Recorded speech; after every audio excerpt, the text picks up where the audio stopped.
नमस्कार, मैं राजेश यादव।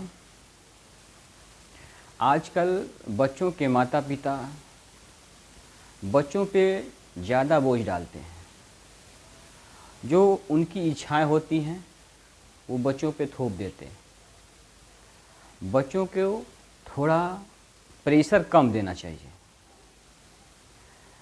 शायद ही ऐसा कोई व्यक्ति हो जिसने अपना बचपन याद न आता हो।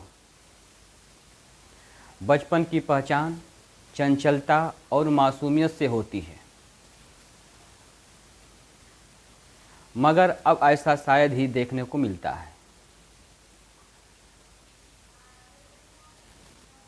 अब छोटे छोटे बच्चों में भी चंचलता कम, गंभीरता ज़्यादा दिखाई देती है। माता पिता बच्चों के भविष्य के प्रति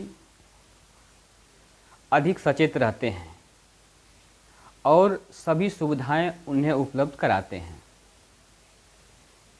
माता पिता इसी सचेतता के फलस्वरूप बच्चों से अन्यास इच्छाएं और उम्मीदें रखने लगते हैं।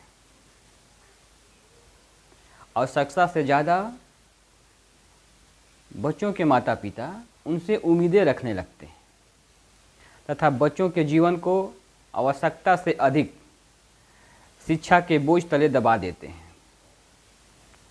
ऐसी स्थिति में यह बच्चों के लिए बोझ बन जाती है और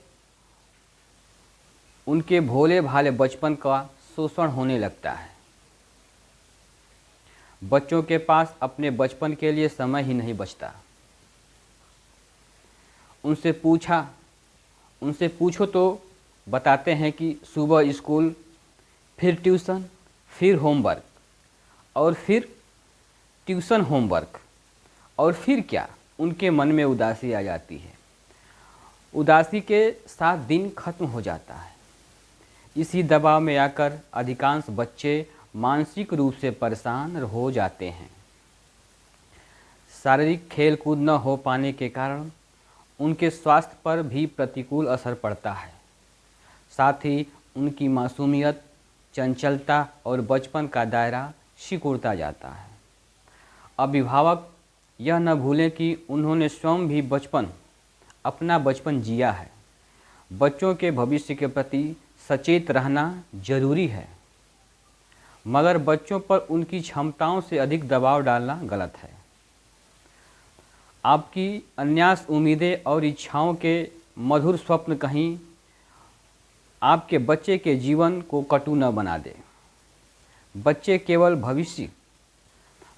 केवल अभिभावक की इच्छाओं की पूर्ति के साधन मात्र नहीं हैं। इसलिए बच्चों के भविष्य का ध्यान रखते हुए सही निर्णय लें। उनके जीवन को सरल, संस्कारी तथा अर्थपूर्ण बनाएं, न कि बोझपूर्ण। बच्चे से ज़्यादा उम्मीदें रखना माता पिता के लिए ठीक नहीं है, क्योंकि बच्चों का भी जीवन है एक। उन्हें खुली हवा में जीने के लिए स्वतंत्र रखें।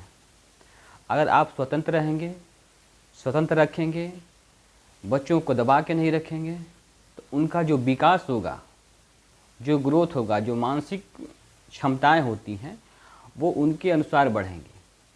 अगर बच्चे को डरा के, धमका के और जो कीड़ा है, जो किताब के आगे उनको दबा के रखेंगे, बोझ तले दबा के रखेंगे, तो उनका मानसिक विकास रुक जाता है। तो बच्चे को स्वतंत्र छोड़ें, बच्चे पे निगरानी रखें, लेकिन जो उनका मानसिक विकास है उसके अनुसार उस बच्चे को ढालें, न कि अपनी उम्मीदों के अनुसार।